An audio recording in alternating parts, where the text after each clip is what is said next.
Olá, mais uma vez com o programa Medicina em Destaque. Esse programa tem o propósito de levar você curiosidades, conhecimentos de um mundo especial que é o mundo das ciências médicas. Esse programa traz convidados especiais, pessoas que se destacam no mundo da medicina de Alagoas e também do Brasil. O programa Medicina em Destaque, ele é sintonizado, agora você está nos vendo através do canal 25 da NET, da TV Mar. Você também pode sintonizar através da gazetaweb.com e você baixa seu aplicativo, você pode acessar através do seu smartphone, através do seu tablet, do seu celular, e isso é que faz você estar atualizado com o mundo, mas em especial com a medicina. Hoje nós trazemos um convidado muito especial, o Dr. Humberto Montoro, urologista, um homem que se destaca pela sua afinidade com a urologia, com o tratamento especial, a orientação especial do homem e da mulher também. E nada melhor, ninguém melhor para definir o que é urologia e qual o papel do urologista do que o próprio urologista, Dr. Humberto Montoro, a quem a gente dá boas-vindas ao nosso programa. Muito obrigado, Gerson, pelo convite. É um prazer estar aqui, falar para os seus ouvintes. Esse é um programa que eu já tive a oportunidade de assistir outras vezes, excelente, né? Um programa, a forma como você toca na área da saúde, né? Trazendo grandes profissionais aqui, é um prazer estar aqui com você. Bom, a urologia é uma especialidade clínica e cirúrgica. Muita gente confunde a urologia com nefrologia, acha que o urologista é um médico que trata só do homem. Não, a urologia trata as doenças do trato gênito-urinário masculino e urinário feminino também, né? Então, a mulher tem câncer de rim, o urologista é quem trata, né? Porque a urologia é muito ligada, acho que é só a próstata. Não. Todas as doenças do trato urinário, tanto masculino como feminino, é tratado pelo urologista. As próprias infecções urinárias, né? As infecções urinárias. Ela é tratada pelo clínico, é tratada pelo pediatra, quando é criança, é tratada pelo ginecologista, né? Então, os médicos, geral, tratam a infecção urinária. Mas os casos, às vezes, mais complexos, ou aquelas infecções urinárias de repetição, às vezes, como tem um foco por trás ali, alguma doença urológica, é encaminhado para o urologista para resolver. Porque, às vezes, a infecção urinária ela pode ser uma consequência de um problema urológico mais sério, pode estar por trás, né? Além da infecção urinária, há uma patologia que incomoda muito, principalmente o homem adulto, a mulher adulta, é a questão da incontinência urinária, né? E o que é a incontinência urinária? Então, é uma situação, né? Ela é definida pela Sociedade Internacional de Continência Urinária. O que é? É a perda urinária involuntária, que você não quer, mas você tem uma perda. Causa constrangimento social, às vezes, né? Problema social e higiênico, né? Então, isso mexe muito com a qualidade de vida do indivíduo, né? Então, é a perda involuntária. O indivíduo não tem controle e perde o xixi. Isso é incontinência urinária. Isso até o limite de algumas atividades sociais, né? Ah, sim. Você vai para um shopping e se você tiver o problema, você se molha a roupa. Então, causa um transtorno social grande. Além, às vezes, essa perda crônica leva a mau cheiro no ambiente, essa coisa toda, né? Então, constrangimento. Constrangimento. Inclusive de relacionamentos, né? Exatamente. Reunião, essas coisas todas. O problema é muito complicado. Por que ocorre essa incontinência urinária? Então, ela é multifatorial, né? Tem vários fatores e a gente pode separar o que acontece na criança, né? A incontinência urinária na criança, no recém-nascido, é fisiológico. Fisiológico. Né? Então, o neném urina por arco reflexo. Então, alguns demoram, né? Até 10 anos, né? 11 anos. Aí, quando o sistema nervoso começa a comandar o processo, ele fala, olha, aqui não é o horário de você fazer xixi.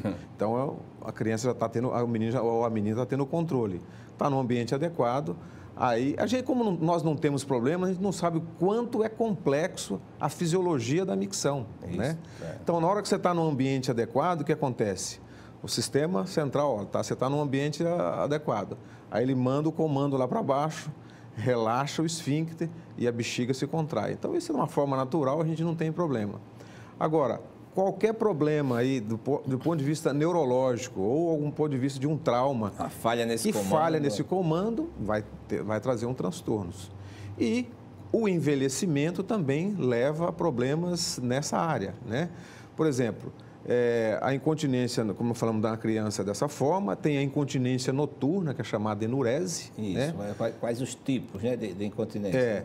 Nós temos a incontinência relacionada aos traumatismos, né? Traumatismo raquimedular, que vai desenvolver as bexigas neurogênicas, né?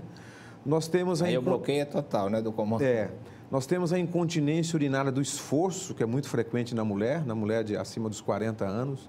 Então, essa incontinência urinária, Gerson, é bastante frequente, mas muitas têm perdas que não traz transtorno social. Mulheres acima de 45 anos de idade, em torno de 40% a 50%, têm alguma perda. Só que, às vezes, isso não há necessidade de procurar um atendimento, porque, às vezes, ela está com a bexiga muito cheia, vai dar uma risada, uma gargalhada maior e tem a perda, né? Mas, se ela perde isso com menos esforço, ela vai levantar da cadeira, perde xixi, vai fazer qualquer movimento maior, ela perde xixi, isso vai trazer transtorno. Então, essa é a incontinência urinária de esforço. Tem uma outra incontinência urinária relacionada com o funcional da bexiga, a funcionalidade da bexiga, que chama as bexigas hiperativa. É uma contração que a mulher ou o homem não tem o controle, então chama a incontinência de urgência. Se ela não correr para o banheiro, ela se molha. Então, essa é uma incontinência. Ela ou ele, né? Ela ou ele. E tem uma incontinência relacionada com os fatores obstrutivos. Isso é mais frequente nos homens, que tem a próstata com envelhecimento. Próstata. Então, aí a próstata, ela vai dificultar, numa fase inicial, a eliminação da urina. Isso faz com que a bexiga se torne mais forte numa fase inicial, mas ela começa a ficar irritada. Então, ela começa a fazer contrações que o indivíduo não quer, aí dá aquela urgência para urinar e muitas vezes tem a perda. Existe uma outra incontinência, que é a incontinência paradoxal. Sabe o que é isso, Gerson? É o indivíduo que está em retenção urinária.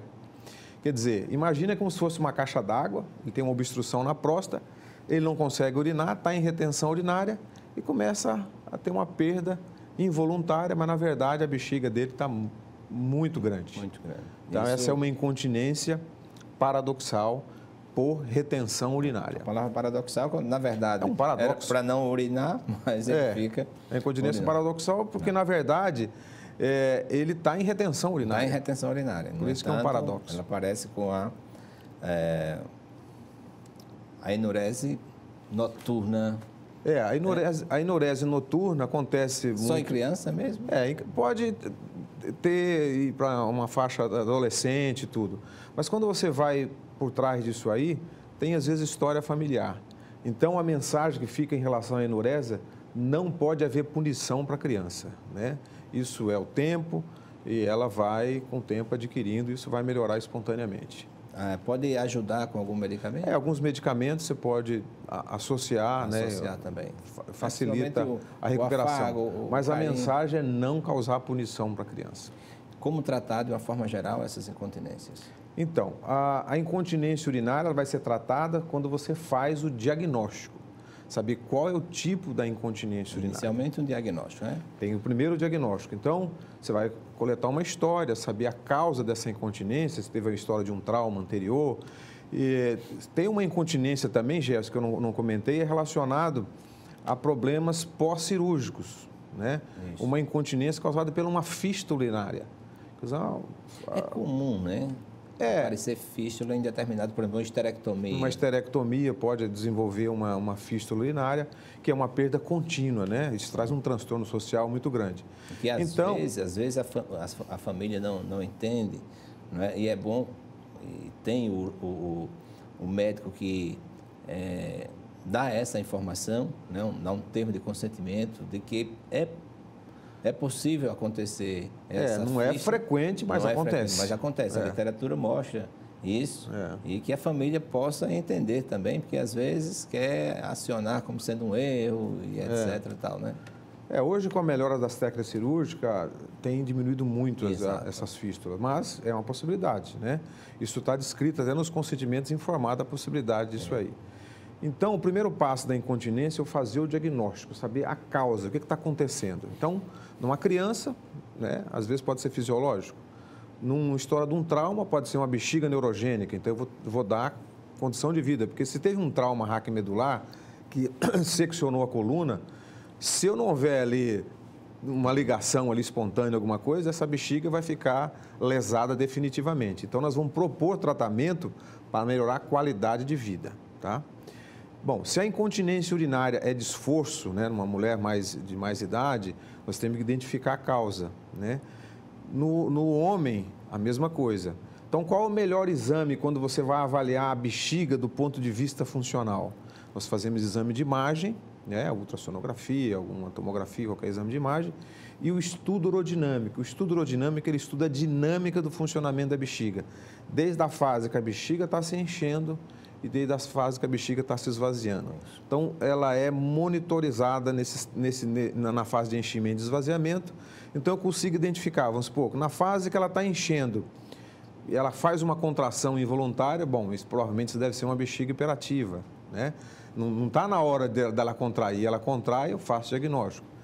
Ela está enchendo, aí eu peço para ela tossir ou fazer algum esforço, está uma perda, então essa incontinência é por esforço. Por esforço. Aí Maravilha. ela está enchendo, peço para o indivíduo urinar, ele não consegue urinar de uma forma adequada, pode ser uma obstrução. Então, o estudo urodinâmico, nessas avaliações das incontinências urinárias, é o divisor das águas para fazer o diagnóstico, para saber como é que nós vamos tratar. Esse estudo urodinâmico, ele pode ser feito onde? Quais as instituições Então, hoje? é um setor especializado, né, que é ligado à área da urologia, da uroginecologia. Então, tem serviços, né, especializados, né, que se faz esses exames bem específicos. Não é em qualquer local, né, não é em laboratório. Né? Nós temos, por exemplo, lá no Instituto, muitas vezes os pacientes ligam para o laboratório, achando como é que faz esse exame. Às vezes o médico não orienta, que tem que procurar um serviço especializado para fazer. E no momento que aparece no setor, na instituição, é orientado com relação ao procedimento de uma dieta, uso de água, como é que...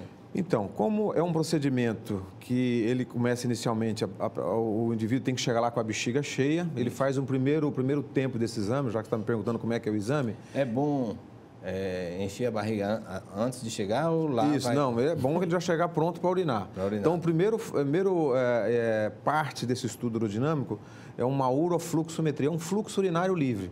Então, a pessoa vai chegar, vai sentar num vaso sanitário, e esse vaso sanitário tem um sensor embaixo, então ele mede o volume que urinou, o tempo que urinou, então ele vai me dar um fluxo, o padrão miccional, vai me dar fluxo máximo, fluxo médio, o tempo que levou para urinar. Aí já me dá uma ideia.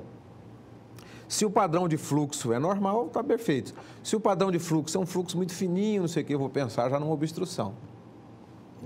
Aí depois é passada uma sonda fininha, essa sonda é tão fininha que é usada até em neném. Só que é uma sonda especial que é ligada a um transdutor de pressão que vai medir a pressão dentro da bexiga na hora que ela está enchendo ou na hora que ela está esvaziando. E eu tenho a capacidade também de colocar uma bomba de infusão para encher a bexiga durante o exame. Porque se não for esperar o paciente encher a bexiga espontaneamente, vai ficar horas ali, entendeu? Mas isso tudo vai ser monitorizado pelo equipamento. Aí, quando a bexiga chegou na capacidade, ela vai esvaziar, também vai se medir a pressão lá dentro. Se a pressão estiver muito alta, confirma que é uma obstrução, entendeu? Que bom. Além destes, que outros exames especiais podem... Então, se eu suspeito que, por exemplo, como você falou inicialmente, de uma pós-esterectomia, uma fístula urinária, eu vou fazer um exame especializado chamado uretrocistografia. É um contraste que vai entrar pela uretra, vai encher a bexiga e vai avaliar por onde está perdendo o xixi. Então, eu faço o diagnóstico da fístula. Isso com uma substância contrastante? Né? É uma base de iodo, né, que dilui em soro fisiológico. Então, quando se imprime o raio-x, vai poder identificar onde é que está acontecendo o problema. Feito o diagnóstico, possibilidades de tratamento vai ser de acordo com a patologia encontrada. Com a patologia, né? Então, na incontinência urinária de esforço, né, que tem uma incidência, como diz, bastante alta, o diagnóstico do estudo urodinâmico vai avaliar o grau de perda e ele vai me dar uma ideia se esse grau essa perda é com uma pressão muito alta, pode ser uma hipermobilidade uretral. Se ela perde com baixa pressão, pode ser uma lesão esfincteriana. Então, isso vai me definir qual o tipo de tratamento nós vamos fazer. Se é uma hipermobilidade uretral com uma perda, uma pressão muito alta, eu posso tentar recuperar esse assoalho pélvico com fisioterapia, né? Que são as técnicas, né, que os fisioterapeutas, né, os fisiatras podem fazer melhorar ali aquela condição anatômica e evitar a cirurgia, numa fase bem inicial. Agora, se eu já tenho lesão esfincteriana, a fisioterapia não vai funcionar.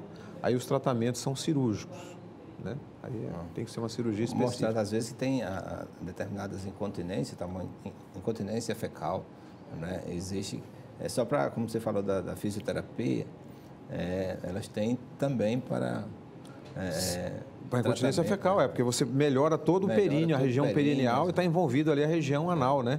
Então você pode... bastante, assim, a possibilidade terapêutica para essas patologias que outrora não tinha nenhum prognóstico assim razoável. Hoje evoluiu muito, né? Bastante, né? As fisioterapia, eletroestimulação, biofeedback são técnicas que eles utilizam lá, que fortalece, né? E a pessoa depois continua fazendo, o fisioterapeuta ensina a pessoa a continuar fazendo os exercícios em casa. Então, com isso vai melhorando a musculatura e pode resolver. Agora, se tem, no caso da incontinência propriamente dita, urinária, se tem lesão do esfíncter já associado, aí você tem que lançar a mão de técnicas que vai dar um suporte, né? As melhores técnicas hoje, a nível mundial, são as técnicas de sling, né? Quando você dá um suporte naquela região da uretra e do colo vesical. Hoje, já que o tema fala desse controle, a ejaculação precoce tem esse apoio também na fisioterapia ou mais o tratamento psicológico? Então, a ejaculação precoce é quando o indivíduo tem o orgasmo antes de satisfazer também a parceira. Né? Então, isso é muito relacionado a tempo, né? E também existe o contrário, a ejaculação retardada. Que é que o indivíduo não consegue, ele atingir o orgasmo. Às vezes a parceira já atingiu o orgasmo e ele não consegue. Então, essas duas situações têm fatores psicogênicos.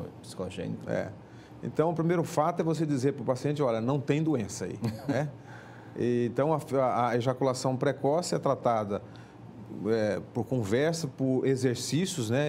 Uma boa orientação da parceira. Boa orientação, também. Que ele evite procurar atingir o orgasmo com muita rapidez, né? Procurar, se tiver aquela sensação grande, ele para os movimentos, né? Existem medicações hoje que também nos auxilia, né? Nós usamos muito as medicações, são os antidepressivos. Alguns antidepressivos têm um efeito colateral de levar retardar a ejaculação. Então, a gente utiliza nos indivíduos que estão com uma pressão muito grande, utilizar esse medicamento numa fase inicial. Mas ele tem que adquirir um autocontrole desse problema. Vai tratar com o efeito colateral do medicamento. Exato. Patologias da incontinência urinária já foi falado, né? Pode ser o próprio esforço, pode ser fisiológico, pode ser uma hiperplasia prostática, pode ser aquela incontinência paradoxal.